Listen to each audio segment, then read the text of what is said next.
Hi, I'm Mike Hughes, Next Level Training.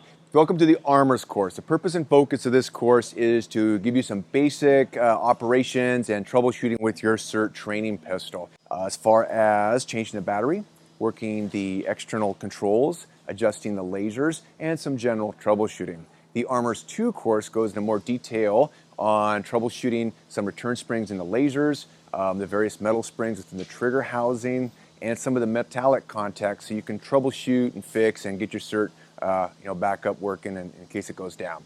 So let's jump right into this. Let's go into equipment needed. The base equipment you will need is a hammer of some sorts and a punch.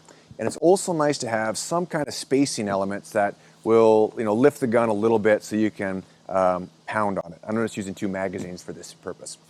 Some other equipment which might be nice to have is a set of clamps if you have some available, a wrench of sorts, a screwdriver, a flathead screwdriver, and the 2 hex wrenches that come with your SIRT. The 2 hex wrenches are 1.5 mm and 2.5 mm hex wrenches. You will definitely need the 1.5 mm to adjust the lasers. So let's go into the basic operation of the SIRT. So as far as inspecting the pistol, first of course we review all the safety material, always abide by all safe operation. I don't have a live fire pistol on me, so I'm good to train right now and I'm good to work on this SIRT.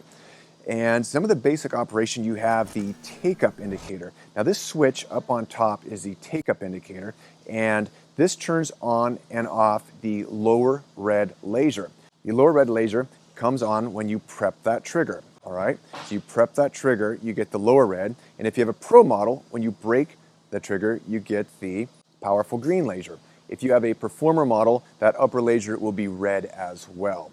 The purpose of the take-up laser really evolves around training. There's a lot of training videos we have on that, but it's really set to know when you're taking up the slack on the trigger. It is not an aiming device. It's really to know the muzzle movement and when the shooter has their finger on the trigger. For a majority of your training, you will just take your nail and you will turn that off as such. Therefore, your SIRT will operate just as a pure shot indicating resetting trigger only device. That's probably a majority of your training. Now let's talk about some of the basic operations. You do have a mag release. When you press the mag release, it drops our training magazine. Now the mag release just operates just like a regular live fire pistol. Externally, you do have your sights. You can replace those. I'll talk about that further. And you have these holes right here, which are for adjusting the lasers, which we will talk about next.